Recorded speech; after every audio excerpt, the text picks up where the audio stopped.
함께 만드는 언론 미디어 동동아 여기는 국민TV 함께 만드는 언론 미디어 동동아 여기는 국민TV.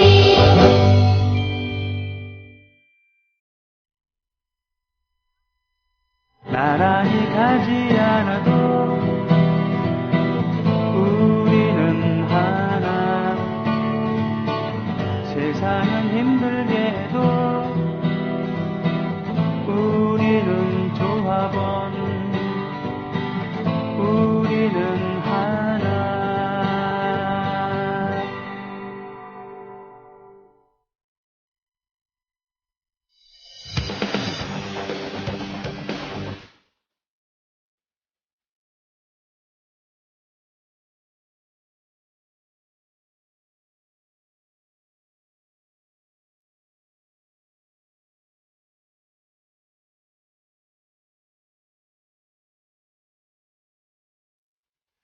최동호의 스포츠당.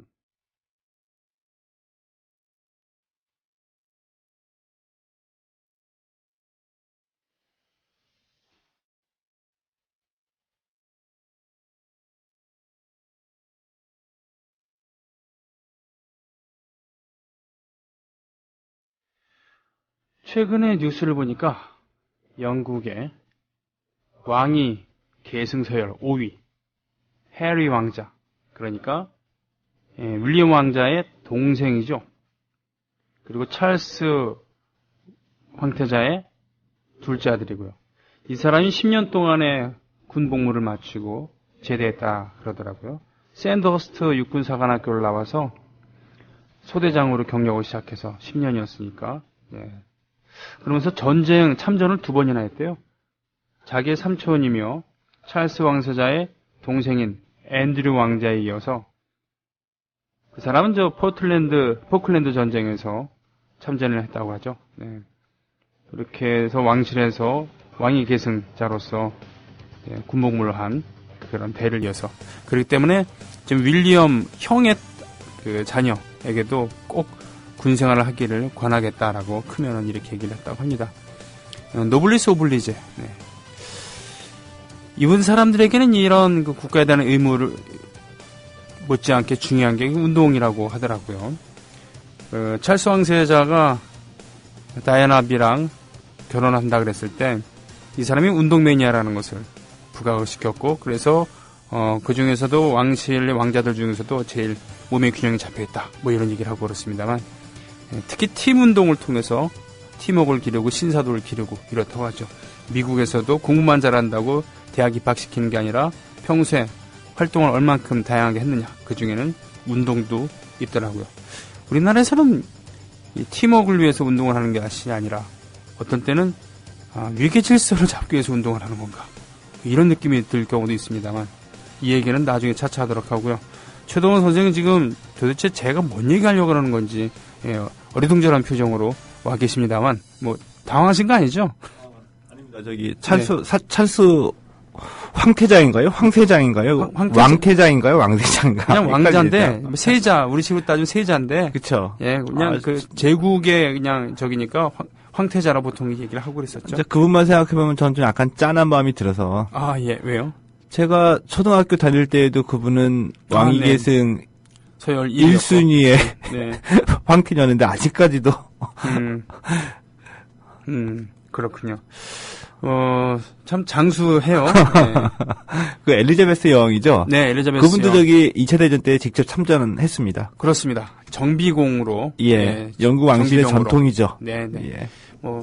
사실은 전쟁을 할 수 있었던 것은 예전에 귀족의 특권이기도 했으니까요. 귀족들만이 기사가 뭡니까? 갑옷과 그리고 시종, 말을 구입하고 비싼 장비를 구입을 해서 가문의 명예를 걸고 자신 이름을 걸고 1대1로 싸우고 그랬었으니까요. 근데 그런 전통은 굉장히 저는 부러워요. 전쟁이나 위기가 있을 때마다 그 유럽의 봉건 영주들은 항상 앞장서가지고 그 전쟁을 지휘를 했었잖아요. 그렇기 때문에 자신들의 지위를 정당화시키기도 했었고요. 예. 뭐 이거 군대 안 간 사람들마다 참 이렇게 장관이 많으니 참 군대를 다녀오면 지금 장관을 하기에 결격 사유가 된다. 뭐 이런 세상 아니겠습니까? 웃기는 세상이죠. 예. 얼마나 우리가 허위적이었는지 우리 사회가 그 동안에. 자, 오늘 이제 많은 이야기를 준비를 해오셨어요. 보니까 무엇보다도 오늘 아침에 우리나라 시간으로 오늘 아침에 이제 끝났습니다만 여자 선수들의 월드컵 월드컵 본선 진출 두 번째 만에 16강까지 갔었죠. 예. 그렇습니다. 이 12년 만에 월드컵 도전 12년 만에 이 첫 승 올리고 16강에 올라갔죠. 혹시나 하는 기대감으로 오늘 새벽에 그 프랑스전 16강전을 지켜봤습니다. 네, 0대3으로 패했죠. 경기 보면서 딱 이렇게 두 가지 정도 느꼈습니다. 하나는 이 변명의 여지가 없는 실력에서 차이가 나는 완패다라는 거 느꼈고요. 그리고 또 한 가지는 좀 우리의 운이 16강까지였던 것 같다. 왜냐하면 16강까지 올라가는데 이 마지막 조별리그 3차전이었던 스페인전에서 우리가 운이 많이 좀 따랐었거든요. 그렇군요. 그 종료 직전에 이 스페인의 결정적인 그 프리킥도 크로스바를 때리고 나가면서 끝났고요. 그렇죠. 우리한테 운이 온 것 같았습니다. 그런데 오늘 경기에서 보니까 운이 우리에게 있지 않구나라는 걸 느꼈겠죠. 네. 왜냐하면은 그 경기 도중에 드러나는 어떤 무슨 행운이라기보다도, 지소연 선수 모두들 궁금했습니다. 네. 선발로 출전하지 않았었거든요. 그렇죠. 이금민 선수가 나올 때까지만 하더라도, 선발로 나왔을 때까지만 하더라도, 후반에는 나오겠지. 윤정희 감독이 적정한 타이밍에 승부수를 띄우게 되면 지소연이 투입되면서 전술이 바뀌겠지. 라는 기대감을 가졌는데, 지소연 선수 끝내 출전을 못했죠. 예. 그러게요. 그것은 감독이 얘기를 하긴 했습니다만 다시 한번 말씀해 주신다 그러면 그러니까 부상이라고 얘기해도 되고요. 수술하거나 그런 정도는 아닌데 워낙 집중 견제를 받고 이러다 보니까 이 햄스트링 허벅지에 뛸 형편을 못했던 것 같았습니다. 그러나 과거에 우리 대표팀 같은 경우는 진통제를 맞춰서라도 어떻게든 그 뛰게 해서 승점을 챙기려고 했을 수도 있었습니다만 안 그랬죠. 근데 이게 왜 운이 우리에게 있지 않았다라는 말씀을 드리냐면은 우리 역대 최강의 멤버라고 얘기를 했죠. 역대 최강의 멤버에서 이 공격을 책임지고 있는 지소연, 박은선, 여민지 이 세 명의 선수들이 모두 다 여민지는 이 개막전에 이 연습 경기에서 부상을 당해서 아예 월드컵 개막 며칠을 남겨놓고 대표팀에서 탈락됐고, 박은선 선수는 발목 부상, 소속팀에서도 발목이 좋지 않았고요. 또 올해 3월에 또 발목 부상을 또 새롭게 당한 겁니다. 그래서 아예 경기를 제대로 조별리그에서는 2경기는 뛰지 못했었죠. 그렇죠. 지소연 선수 한 명 남았었는데 조별리그 3경기를 통해서 집중 수비에 몸싸움 이런 피로 누적으로 인해서 햄스트링에 걸리게 되니까. 또 결정적인 16강전에서 나오지 못하게 된 것이었죠. 그렇군요. 가뜩이나 선수층이 얇은데 말이죠. 이게 배수 전력을 가동하지 못하면서 결국에는 0대3으로 패하게 되는데 사실 프랑스가 이 세계 랭킹 3위라고는 하지만 그리고 3위다운 오늘 실력을 패스워크나 선수 개개인 그리고 피지컬 등에서 다 보여줬습니다. 자, 그런데 우리가 20세 이하 월드컵에서 지난해에 프랑스를 만나서 0대0으로 무승부를 기록할 뻔했었죠. 졸업한 90분 득점 없이 0대0으로 비겼다가 페널티킥에서 패해서 8강 진출에 실패했었거든요. 그랬었군요. 그러니까 우리보다 분명히 실력도 우수하고 세계 랭킹도 높은 팀이긴 하지만 경기 그날 당일의 상황에 따라서는 우리가 넘지 못할 높은 벽은 아니었었다. 그리고 그 20세 이하 팀에서 졸업한 90분 비기고 승부차기에서 패했던 경기 주역이 오늘 선발로 나왔던 이금민 선수, 이 선수들이거든요. 그런데 오늘은 경기가 역부족이었습니다. 역시 팀의 주축 선수들인 지소연 선수 빠지고요. 그리고 공격에 그 득점력을 보여줘야 될 선수들이 빠지게 되면서 여지없이 실력이 무너졌고 가장 축구의 기본적인 패스 중에 하나가 2대1 패스거든요. 2대1 패스. 가장 기본적인 패스 중에 하면서 이게 아주 숙달돼가지고 기술적으로 잘 구사한 팀한테는 2대1 패스는 알고도 못 막는다라는 네. 말이 나올 정도의 그런 패스인데 우리 수비진 그냥 넉넉히 당했죠. 측면에서 중앙으로 오면서 네. 우리 수비진은 앞에다 두고서 2대1 패스 순간적으로 뚫고 들어오는데 그냥 공 지나가는 거 보면서도 네네. 잡을 수가 없었던 것 같습니다. 예. 그런 거 보면서 프랑스가 역시 실력이 뛰어난 팀이다 이런 걸 느꼈죠. 그랬군요. 그렇지만 지금 16강 진출한 것 더군다나 이 등록 선수가 그야말로 얼마 안 되는 그쵸. 이런 게다가 그 축구에서만큼은 남자 대표팀과 여자 대표팀 확실한 그 지원이라던가 그렇죠. 그리고 또 평소에 인기라던가 차이가 컸습니다만 멋지지 않습니까? 대단한 일이라고 박수는 보낼 만한 충분한 일입니다. 근데 거기서 이제 보통의 상식을 갖고 계신 분이라고 한다면 좀 의문을 가지는 게 정상이라고 보거든요. 네. 이번에도 이 프랑스전 시작하기 전에 1765명인가요? 우리 그 여자 등록 선수. 네. 그리고 프랑스는 뭐 8만여 명. 네. 그리고 뭐 독일은 한 80만 명이고 미국은 뭐 한 800만 명까지 갑니다. 일본은 3만 명이고요. 네. 근데 이게 여자 축구뿐만이 아니라 대부분의 종목에서 우리가 좋은 성적을 거뒀을 때 세계 무대에 나가서 좋은 성적을 거뒀을 때 항상 이렇게 비교가 되죠. 네. 그러면서 불가사하게 느껴지는 겁니다. 네. 근데 이게 한국적인 현상이거든요. 이거 왜 그럴까? 어떻게 이게 가능한 일인가? 네. 그러니까 우리는 이런 데에 엄청난 노하우를 갖고 있는 겁니다. 그거를 간단하게 줄여서 뭐라고 얘기하느냐? 한국적인 그 엘리트 체육의 특성이라 이거죠. 엘리트 체육의 특성이다. 예. 그러니까 여자 축구도 우리가 그 등록 선수가 2천여 명이 되지 않는 아주 그 엷은 네. 척박한 환경이지만 거기서도 뛰어난 선수들을 발굴을 해내거나 네. 또는 운 좋게 우리가 지금 얘기하는 여자 축구의 황금 세대 같은 몇 명의 선수들이 동시에 나타날 때에 이 선수들을 집중적으로 육성해서 세계 무대에 도전하는 데에 우리는 나름의 노하우를 갖고 있다. 예. 그래서 여자 축구의 1세대라고 할 수 있는 지금 그 강원 FC의 이문주 사장 있죠. 예. 여자 심판도 하면서 예. 심판으로 월드컵에 뛰기도 했었고. 이분이 이제 이번에 그 캐나다 월드컵 보면서 이런 얘기를 했습니다.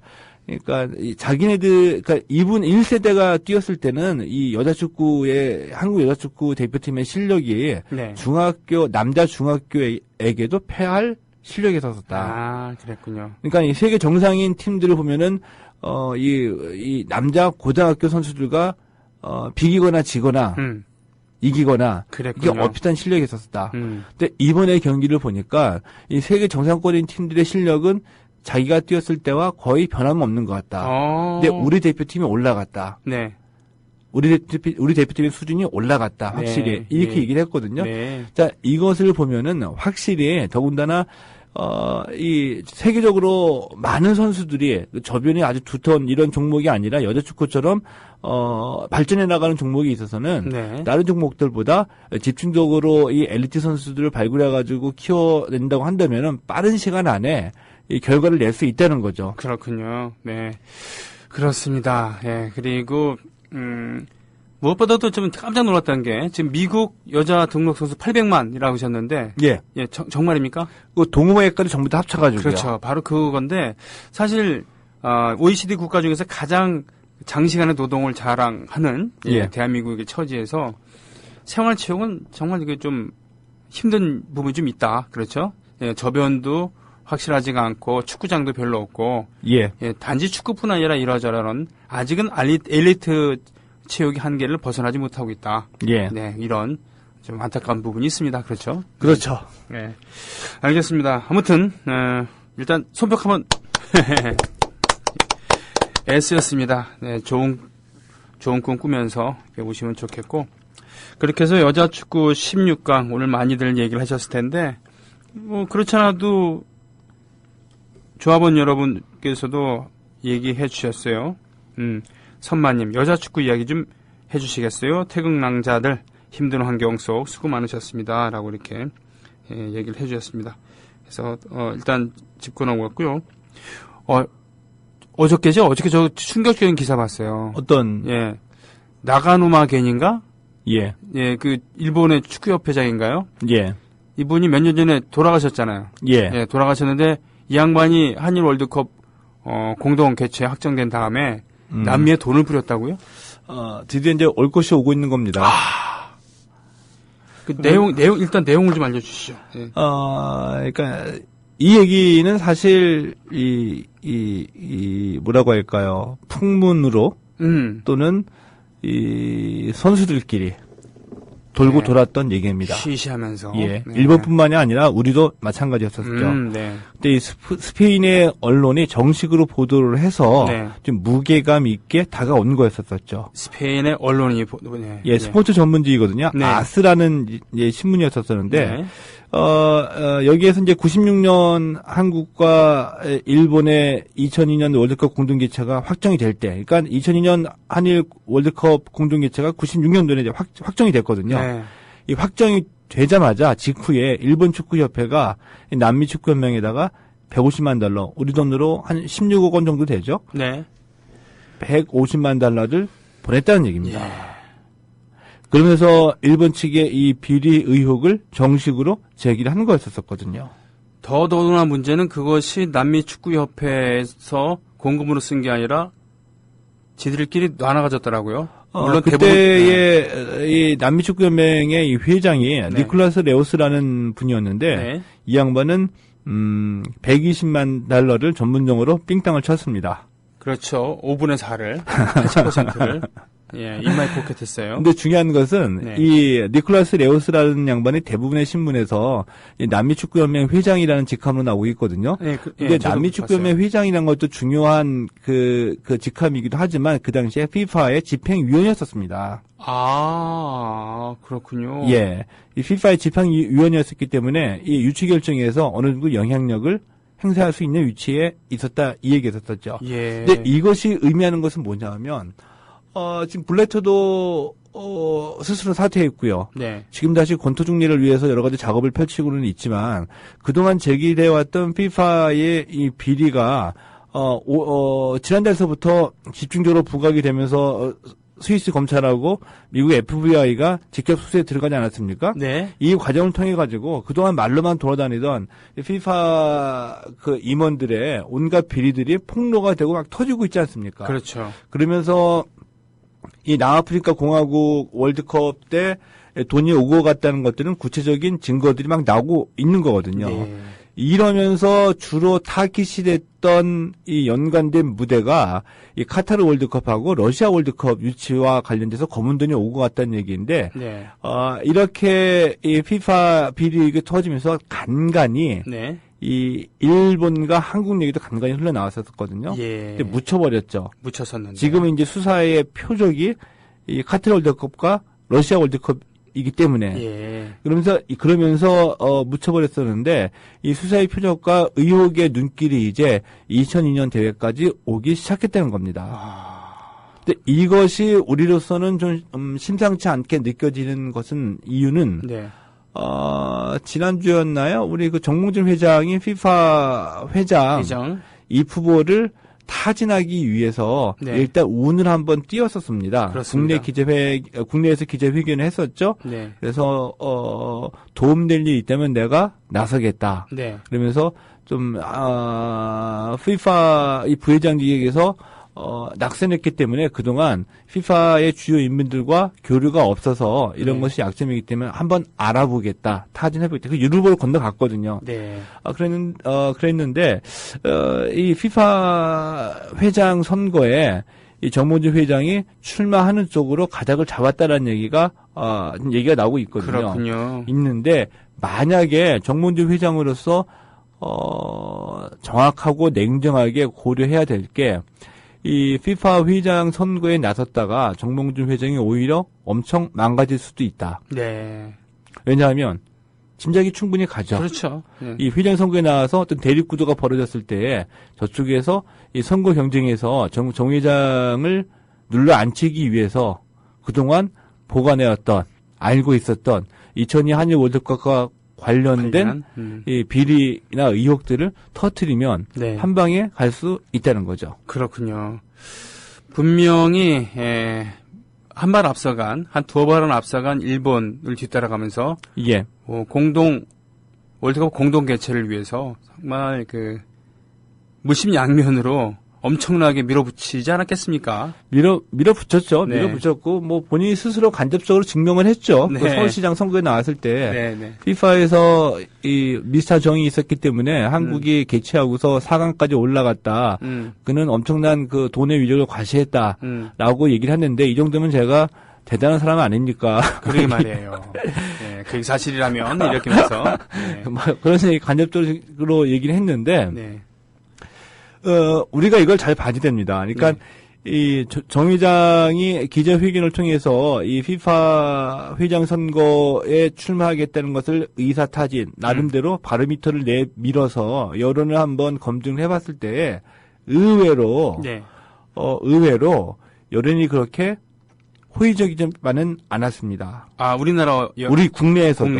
예. 정 회장이 나가면 망신당할 것이다. 나갈 자격이 없다라는 얘기가 많이 있었었거든요. 그러니까 당선 가능성 이런 얘기를 한 게 아니라 분명히 뽀록 나는 부분이 있어서 연을 구길 것이다. 자격이 있느냐는 얘기예요. 아하, 이런 얘기들이 나오는 게 그만큼 우리 사회가 성숙했다는 얘기인데 예를 들어서 반기문 유엔 총장 있죠. 네네. 야, 우리나라에서 유엔 사무총장? 네.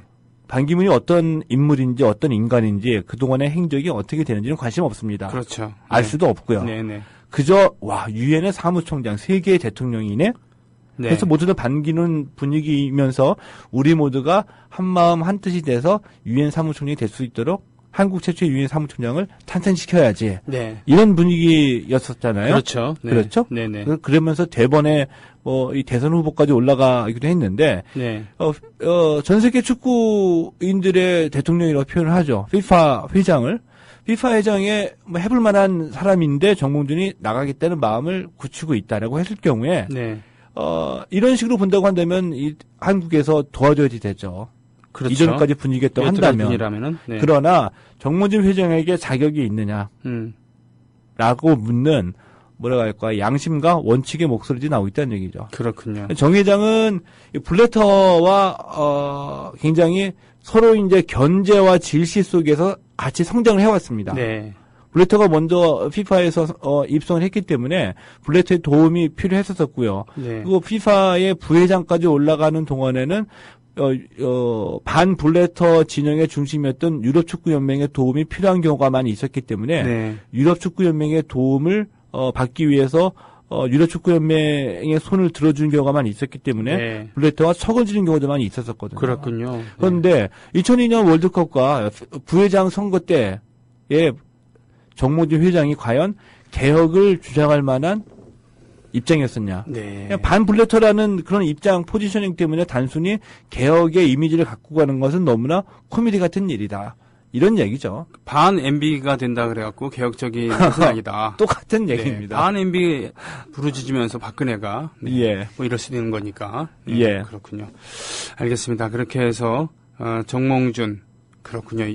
2002년 월드컵 유치 비사 그리고 그 이후에 돈을 남미 축구협회에 감사명목으로 줬는데 그것을 착복한 이런 얘기에서 지금 바로 FIFA 회장에 도전하는 정몽준 얘기까지 얘기를 해주셨어요. 모든 것이 연결되지 않는 게 없군요. 없죠. 그렇죠? 그래서 그렇군요. 사실은 최동희 스포츠당의 매력 중에 하나가 이런 거 아닌가 싶습니다. 보통 일본이 그런 짓을 했단 말이야. 우리도 뒤가 구린 게 있을 수도 있어요. 라고 이렇게 대강 정리하고 말 텐데 그게 아니라 더 깊게 들어가서 정몽준의 그런 도전이라던가 그것을 바라보는 국내 시선이라던가 이런 것까지 말씀을 해주셨습니다. 뭔가 좀 보람을 느끼는 그런 시간이었어요. 이것도 뭡니까? 강원도 돈은 너희가 내라. 국민체육진흥법 개정 법률안. 이거 참 우리가 똑같이 분개를 해야 되는 얘기이거든요. 그러니까 우리 여러 번 말씀드렸던 얘기입니다. 이 평창 동계올림픽 그리고 이 국제 스포츠 이벤트 관계돼 가지고 이게 얼마나 참 해괴하고 이 비양심적이고 우리가 처단을 해야 될 일들이 벌어지고 있는지. 그러니까 대표적으로 간단하게 말씀을 드려보겠습니다. 이 평창 동계올림픽을 유치를 했죠. 유치하면서 큰 꿈을 꾸렸습니다. 이 강원도가. 근데 돈은 없었죠. 돈도 없는데 왜 유치를 했느냐. 유치해놓고 나면 중앙정부에서 도와줄 수밖에 없다. 인천 아시안게임도 그랬고요. 그 이전에 부산 아시안게임도 다 그랬습니다. 근데 이 분위기가 조금 바뀌어서 이 강원도의 이 평창 동계올림픽 같은 경우에는 너희가 해라. 그래서 유치 단계에서부터 중앙정부에서 나는 지원을 받지 못했기 때문에 삼수까지 한 거였었거든요. 그렇군요. 유치하고 나서부터 분위기가 바뀐 겁니다. 유치하게 되면은 중앙정부가 끌려다닐 수밖에 없죠. 왜냐하면 개막은 가까이 오는데 우리 못하겠다 하고 나자빠지게 되면 국가적인 망신이 될 수도 있겠죠. 그렇죠. 예. 그래서 중앙정부가 끌려갈 수밖에 없는데 그럴 때마다 이 강원도에서 예상되는 시나리오가 하나씩 눈앞에 펼쳐진 거였었습니다. 일단은 경기장은 지으려고 하고 도로를 깔고 해야 되는데 돈이 없죠. 네. 이거 어떻게 해결하느냐? 어떻게 합니까? 중앙정부 돈을 끌어다 쓰기 위해서 이 입법으로 해놔야지 나중에 탈이 없잖아요. 법으로 만들어야지. 그렇군요. 그렇죠. 그래서 이 평창 동계올림픽 지원 특별법이 이미 만들어졌습니다. 이 법의 골자 가장 중요한 내용은 올림픽과 관련된 시설, 물들을 지을 때에 중앙정부가 75%를 부담한다는 것입니다. 강원도는 25%만 부담한다는 얘기예요. 이야. 4분의 3을 중앙정부에서 부담한다? 이걸 법으로 만들었다는 얘기입니까? 예. 그 법이 이미 2012년에 제정이 됐어요. 그리고 예를 들면 75대 25라는 이 숫자, 이것들에 대한 밀고 당김도 있었지만 강원도 지역의 국회의원들이 앞장서가지고 이 법을 만들었죠. 이 법을 2012년에 만들어가지고 여기까지 왔는데 지난해에 문제가 된 게 있었었죠. 그렇습니까? 중앙정부 좀 끌어다가 만들어냈는데 이거 올림픽 끝나고 나면 어떻게 할 거냐. 그렇죠. 갚아야 되는데. 흔히 얘기하는 사후 활용 경기장. 대책이 없었죠? 그 얘기요. 우리나라의 이 썰매 종목. 봅슬레이 같은 썰매 종목 선수 몇 명이나 있다고. 그 경기장 만들려고 어떻게 활용할 걸런지. 봅슬레이, 루지, 스켈레톤인가요? 이런 것들은 아직도 생소한데. 그렇죠? 그리고 아이스하키 경기장도 제1 아이스하키 경기장, 남자들 경기 하는데, 여자 경기는 또 제2 아이스하키 경기장. 남녀 구분해가지고 따로 2개씩이나 지어놓고. 이거 나중에 어떻게 할 거냐. 이 경기장 KDI가 예상한 바로는 연간 80억 원의 적자였었거든요. 경기장을 그냥 관리하는 데만. 이 강원도가 부담스러운 겁니다. 가뜩이나 재정도 어려운데 이미 그 알펜시아 리조트 지어놓고서 1조 원이 넘어가는 누적 적자를 봤는데 올림픽까지는 잘 치르겠지만 폐막 이후서부터 올림픽을 위해서 지어놓은 경기장 이거 사후 활용에 답이 없다. 답이 없는 것뿐만이 아니라 그냥 유지하는 데만도 연간 80억 원 이상의 적자가 뻔하다. 그래서 이 사후 활용 가지고 고민하다가 강원도 입장에서 보면 아주 신의 한 수를 뒀습니다. 뭐라고요? 그게 바로? 중앙정부 돈을 또 합법적으로 끌어다가 쓰는 것 이상으로 관리 책임을 아예 국민체육진흥공단에 넘기는 거죠. 그러니까 국민체육진흥공단이 있습니다. 정확한 명칭은 서울올림픽 기념 국민체육진흥공단입니다. 서울올림픽의 잉여금을 가지고 이 공단을 설립을 해서 공단을 설립을 해서 서울올림픽의 그 유산들, 그러니까 경기장들 관리도 하고 이 국민체육진흥기금을 조성을 해가지고 국내 스포츠 발전을 위해 지원을 하는 역할을 하고 있거든요. 근데 이 국민체육진흥공단의 성격과 역할은 국민체육진흥법에 명시가 되어 있습니다. 이 국민체육진흥법에 제가 조금 전에 말씀드렸던 이 서울올림픽 서울올림픽의 잉여금을 가지고 국민체육진흥공단은 이 서울올림픽의 유산들을 관리하는 책임을 지고 있다. 이런 이제 그 국민체육진흥공단의 책임과 법적인 지위와 성격이 있거든요. 여기에서 또 강원도 지역 국회의원들이 묘안을 짜낸 거죠. 뭐라고요? 서울올림픽의 잉여금이라고 하는 표현에서 서울자를 빼버린 겁니다. 그럼 어떻게 됩니까? 올림픽 잉여금이나 올림픽 유산, 올림픽 시설들의 관리 책임을 국민체육진흥공단에 진다고 돼 있겠죠. 그래서 국민체육진흥공단에게 평창동계올림픽 폐막 이후에 올림픽 관련 시설들의 관리 책임을 떠넘기는 거죠. 이 법이 지금 이 국민체육진흥법 개정 법률안이 소속 상임위원회인 교문위, 네. 교육문화체육관광위원회에 상정이 돼 있습니다. 상정이 돼 있습니까? 올라갔어요. 네.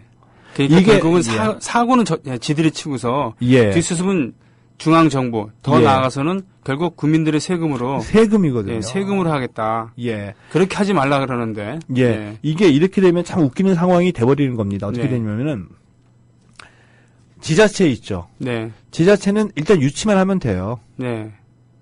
유치할 책임은 중앙정부가 지게 되는 겁니다. 국민이 지게 되는 거죠. 유치만 해놓으면은 경기장들은 75% 비용을 중앙정부가 되게 돼 있고, 그리고 올림픽 끝나게 되면은 그 부담스러운 인천도 아시안 게임 하다못해 주경기장 팔려고 하는데 팔리지 않아가지고 고민스럽거든요.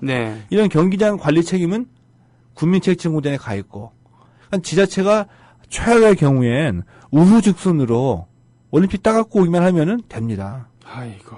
그래서 실제로 지금 부산 올림픽 유치하겠다고 준비 중에 있죠. 그렇죠. 부울경, 부산, 울산, 경남 같이 하겠다라고 우는 띄웠는데 울산은 빠졌습니다. 부산에서는 지금 나름대로 여론 조성을 위해서 애를 쓰고 있고요.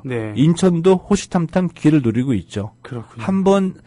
몇 번 애들벌룬 뛰었다가 여론의 집중 포화를 막고 좀 조용히 있지만 아시안 게임 이 시설도 활용할 수 있는 방안들은 올림픽밖에 없다. 이런 엉뚱한 논리 내세우면서 준비하고 있는데 만약에 인천이 또 이 올림픽 유치에 성공하게 된다고 한다면 또 중앙정부에 돈 들여서 준비하고 올림픽 폐막 이후에 국민체육진흥기금으로 관리를 해줘야 된다는 얘기죠. 생색은 자기들이 내고 그리고 그 생색 내는 그 와중에 떡고물이 있으면 떡고물은 지들이 챙기고 마치 그 2008년인가요? 우리 금융위기. 그때 이 주택담보대출이었었죠. 이 서브프라임 모기지. 모기지론. 이거를 지네들끼리 이 채권 팔고 넘기고 이 채권 가지고 또 상품 만들고 해가지고 100원짜리 하나 가지고 여기저기 돌리면서 뭐 10,000원짜리 만들어가지고 거품 키우다가 이게 터져가지고 망가진 거 아닙니까? 이것 때문에 손병희 형님이나 우리가 무슨 죄가 있어요. 우리가 무슨, 근데, 미국 터지니까, 우리도 경제 휘청거리면서 고생하시는 분들 많이 계시잖아요. 이렇게 고통은 분담시켰을 때, 정작, 그런 그 종이쪼가리 본드 만들어가지고, 숫자로 장난치면서, 이 거품 키웠던 장본인들은 그때 어떻게 됐습니까? 수십억 원씩 보너스 받고, 월가에서 파티를 벌였잖아요. 그렇군요. 근데 이 올림픽이나 이런 것들 유치하는 인간들도 국민 재정에 세금에 이렇게 잔주름이 가고 국민 생활이 어려워져도 실제로 인천 아시안게임 끝나고 난 뒤에 인천시에서 그 복지 예산 다 줄였습니다.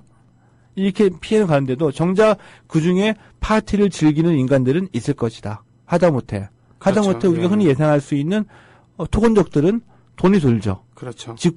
부수고 짓고 하니까. 그러니까 그 지역 정치인들 그리고 토건업자들, 이해 당사자들은 자기들은 책임을 지지 않으면서 중앙정부의 힘, 더 나아가서는 국민들의 세금을 가지고 자기들끼리 그 호식하겠다, 생색내겠다, 가혹하게 얘기하면은 이 얘기를 지금 최동훈 스포츠당에서 끊임없이 문제 제기를 하고 있지 않습니까?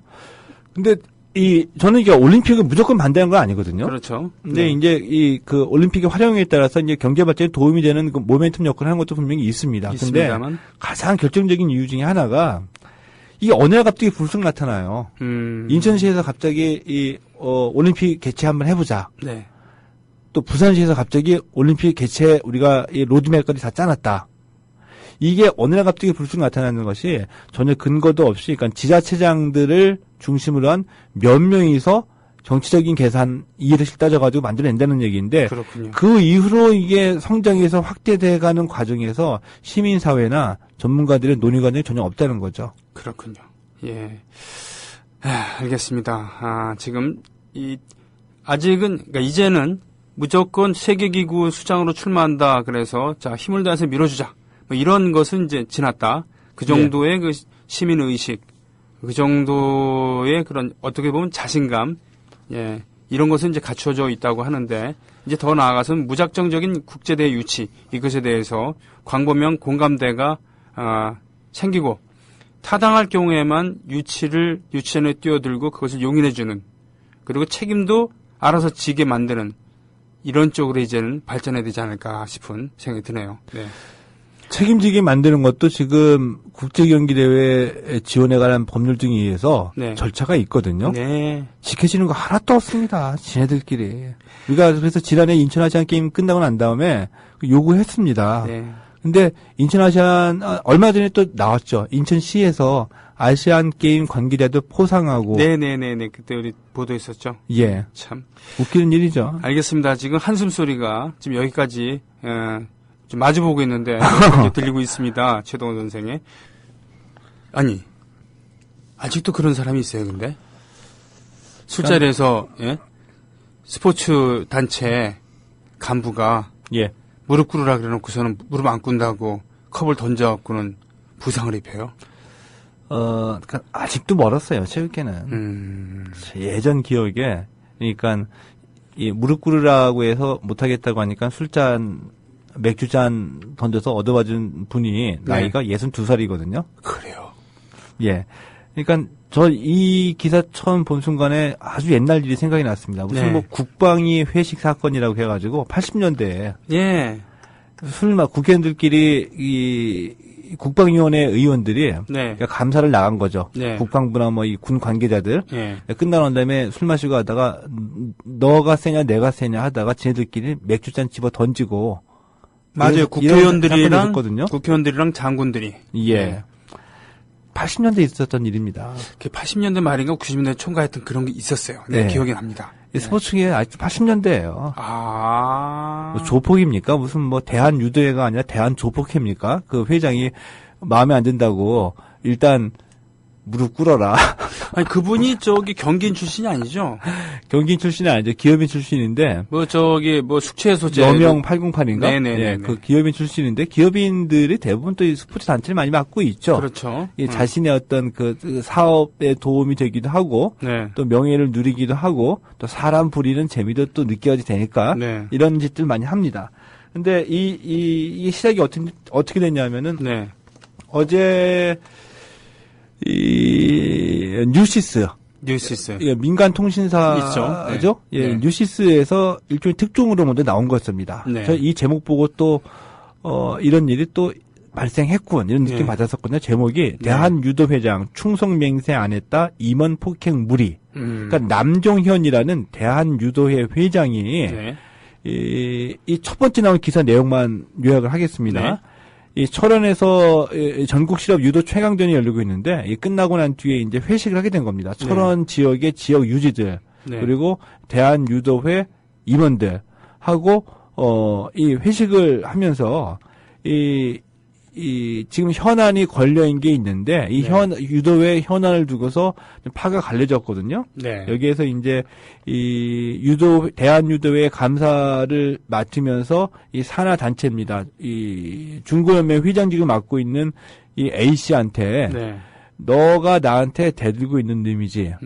다른 애들은 다 충성맹세를 했는데 너는 왜 안 하느냐. 무릎을 ቁ러라. 사람들 다 있는 데에서. 예, 술 마시다가 휘깍 해가지고.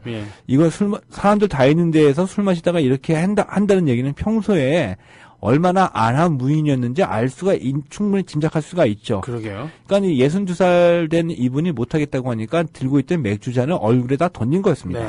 정통으로 맞은 것 같아요. 이빨 하나 부러지고. 입술 찢어지고 했다는 거 보니까. 그 큰 부상입니다, 그거. 근데 이것을 아마 이 사건을 뉴시스의 이 기자가 제보를 받던지 그 자리에 참석한 사람들 중에서 아는 사람이 있었던지 해가지고 최초로 이걸 쓴 거였었습니다. 썼는데 이런 류의 기사가 딱 떴을 때에 이게 되게 흘러가는 방향은 비슷해요. 왜냐하면 일단 그 회장 측에서는 막으려고 하겠죠. 전부 다 막기는 어렵죠. 막기는 어렵기 때문에 후에 나온 얘기들을 들어보면 대부분 다 비슷합니다. 그러니까 폭행의 이유나 정도 이것들을 다 바꿔버리죠. 변명해가지고. 그리고 일단 고소나 이게 들어가게 되면 경찰 수사를 받아야 되기 때문에 경찰 수사를 받는 와중에는 사실관계가 막 또 뒤바뀔 수도 있잖아요. 결과가 나오기까지는. 그래서 우리가 흔히 하는 얘기 폭행했다. 아니다 그냥 밀었다. 우리 흔히 하는 얘기로 이렇게 물타기에 하는 게 대부분입니다. 그래도 그 와중에 공작을 해서 합의를 봤다. 예. 네. 그리고 큰 몸싸움이 있었던 것도 아니다. 그냥 서로가 그냥 얼굴 붉히면서 언성만 높였던 거다. 우리 네. 흔히 듣는 과정이죠. 이렇게 봤는데 아니나 다를까 뒤에 이제 이 특종 기사 뉴시스에서 나오고 난 뒤에 이게 2시 38분 어저께 2시 38분에 나온 기사였었거든요. 네. 그러니까 대부분의 언론들이 받아쓰지는 않았어요. 네. 그로부터 한 4시간, 5시간 지나면서부터 다른 표현이 되면서 이 기사가 본격적으로 보도가 되기 시작했죠. 네. 근데 후에 나온 기사 중에서는 충성맹세가 다 빠졌습니다. 아, 그렇습니다. 대신에 산하연맹 회장을 폭행해서 무리를 빚었다는 것이 초점이 돼 있었었죠. 근데 이 뒤에 나온 얘기들을 보니까는 이 남회장 측의 해명을 일단 당연히 들어야 되는 거고요. 그렇죠. 이 해명을 들어서 많이 참고해서 기사가 작성이 됐습니다. 일단 폭행의 원인이 이 지지난해에 이 대통령이 체육계에 너무 문제가 많다라고 해서 발칵 뒤집어 놨습니다. 그래서 문체부에서 왜 체육계는 이렇게 고질적인 병폐를 안고 있느냐. 네. 회장을 비롯한 끼리끼리 너무 오래 해먹으니까 네. 이렇다라고 해서 가장 첫 번째 문제로 거버넌스를 고쳐야 된다. 그래서 이 파벌을 없애기 위해서 협회 집행부에 특정 대학 출신이 예를 들면 25% 이상 네. 넘지 않도록 해라. 예. 정관을 아예 이렇게 만들어 버려라. 예를 들면 한국체육대학이라던가 예. 이런 식으로. 예. 네. 이 한 학교 출신들이 25% 이상 임원을 해 먹지 못하게 네. 정관을 아예 바꿔놔라. 네네. 이것이 만들어져도 대한체육회에서부터 규정이 다 바꾸게 돼 있거든요. 네. 그런데 남 회장은 이 맥주잔을 던진 남정인 회장은 네. 죽어도 못한다. 못 바꾼다. 못하겠다. 예. 못 바꾸면 우리가 불이익을 받습니다. 네. 라고 맥주잔을 맞은 이 분이 그렇죠. 이렇게 입장을 나를 세운 거였었죠. 네, 이 정도는 우리가 들어줘야 된다. 예. 라고 했는데. 예. 그러니까 이 폭행의 원인, 갈등의 원인을 후속 기사들은 이걸로 다 쓴 겁니다. 네. 쓰면서 남 회장 측에 해명을 실어줬죠. 그렇군요. 예. 이거는 당연합니다. 일단 사건이 터지게 되면 이 피해자, 이 회장 쪽에서는 나름대로 좀 그럴싸한 이유와 스토리를 만들어내야지 되잖아요. 그러니까 쉽게 말하면 마사지를. 예. 네. 이것을 완전 무시해서 쓸 수는 없는 거거든요. 그렇지만, 예. 네. 이렇게 되다 보니까, 뒤에 이제 나오는 기사 중에서도, 이런 기사들이 계속 이 충성맹세는 지워지고, 그 다음에 이 훈계 과정에서 일어난 우발적인 사건이다. 근데 폭행에서 무리를 일으켰다. 되게 웃긴데, 누가 누구를 훈계한다는 거예요? 웃기죠? 예. 이 변명조차 들어보게 되면은, 네. 그러니까, 오히려 이 기자회견을 열어서 자신의 입장을 해명하는 과정에서 의혹을 더 키우는 경우도 많이 있습니다. 네. 준비 없이 급하게 해명하다 보니까 누가 들어도 이게 웃기는 얘기인 겁니다. 네. 그러니까 62살 된 이 중고연맹 회장을 훈계하기 위해서 훈계하다가 일어난 우발적인 사건이다. 이게 너무, 그러니까 자신의 입장을 해명하는 것이 아니라 터지고 난 다음에 변명하기 위해서 만들어낸 짜깁기다. 너무 들여다보지 않습니까? 아니, 무슨, 같은 팀에 있는 선후배 사이도 아니고 말이죠. 예. 아무리 요즘에는 선후배 사이라도 훈계를 한다는 것은 잘 쓰지 않는 말이잖아요. 그렇죠. 역사 소설에서나 우리가 일제시대를 다루거나 유신시대를 다룬 그때 드라마나 소설이나 그때 회고담에 나오는 얘기지, 지금 중고연맹 회장이라고 해갖고는 대한유도협회 회장, 아니, 일을 같이 하는 사람이잖아요. 물론, 그렇죠. 총책임은 가장 큰 역할은 회장이 하고 있다고 그랬습니다만, 무슨, 역할에 따른 결과 이런 것이지, 무슨, 거기 훈계를 하고 지랄입니까? 그렇죠. 예. 그러니까 말도 안 되는 변명이죠. 네. 그런데 근데 그 얘기가 지금 빠져있다 얘기죠. 예. 빠져있고, 근데 지금 단계로서는 기자들이 기사를 쓸 때, 만약에 명예훼손과 저가, 폭행 사건이 불붙었어요. 네.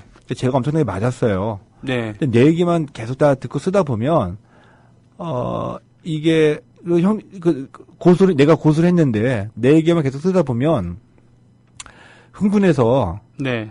한 대 맞았는데 두 대 맞았다 얘기할 수도 있겠고, 지금 온몸이 지금 반신불수 상태다. 라고 얘기했는데 일주일 뒤에 멀쩡해서 나타날 수도 있고 사실은 이렇게 되다 보니까 양쪽의 의견을 다 들어봐야 되잖아요. 네. 이쪽에 고소가 붙었을 때는 최종적으로 진실을 가려지는 것은 사법기관이고. 네. 그러니까 이게 아직은 혐의 단계라고 보게 되는 거죠. 그래서 일방의 얘기를 다 실을 수는 없죠. 네. 병희 형님이 억울한 심정, 내가 일방적으로 주장하고 있다는 얘기에 대한 해명도 같이 실어줘야 되기 때문에 어쩔 수 없이 이 얘기가 들어가게 되는 건데요. 네. 근데 남정현 회장을 모두도 기다렸던 분이 있습니다. 한번 걸리기만 네. 해봐라. 네. 왜냐면 그만큼 평소에 언행이 상식과 어긋났다는 겁니다. 이 양반이 지난해에도 이 언론의 스포트라이트를 한번 받았죠. 아, 예, 한번 그랬었다면서요? 아시안 게임에서. 네. 그러니까 자기가 아는 사람들을 유도 경기장에 출입증 없이 네, 데리고 가려고 VIP 네. 출입구로 데리고 가려다가 제지를 받으니까 내가 누군지를 알아. 해서 그 눈앞에 보이는 안전 요원들이나 이 경찰관들한테 행패를 부린 겁니다. 네. 그렇군요. 근데 대한유도 회장인데 내가 맘만 먹으면 경기 당장 중단시킬 수 있어. 유도장에서 내가 왕이야. 예를 들면 과연 유도의 발전을 위해서 일을 하고 계신 분인지 회장을 하고 계신지 아니면 자신의 갑질 본능을 충족시키기 위해서 하는 것인지 네 그것에 대해서 좀 의문점이 생기네요. 이쯤 되니까요. 그렇죠. 네. 그래서 이런 것들이 걸렸었는데 이 남종현 회장은 제가 보기엔 운이 좀 좋았어요.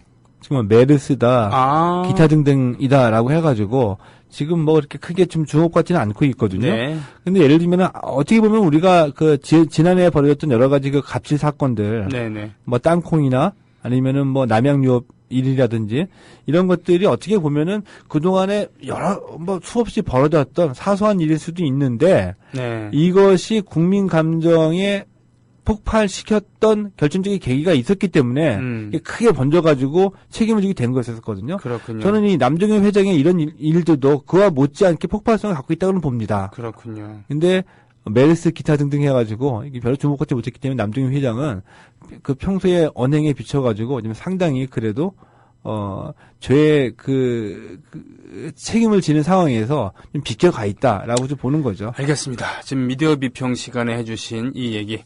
앞으로 이 기사가 어떤 식으로 다시 재생산될 것인지 다음 주쯤에 만나갖고 예. 그걸 한번 보는 것도 괜찮겠군요. 예. 사실은 하나 더 준비해 주셨지만 그 얘기는 다음에 좀 해야 되겠습니다. 예, 그렇죠? 그렇게 하도록 하겠습니다. 자, 오늘 수고 많이 하셨습니다. 최동현 스포츠탕 여기서 마치겠습니다. 고맙습니다. 예, 고맙습니다.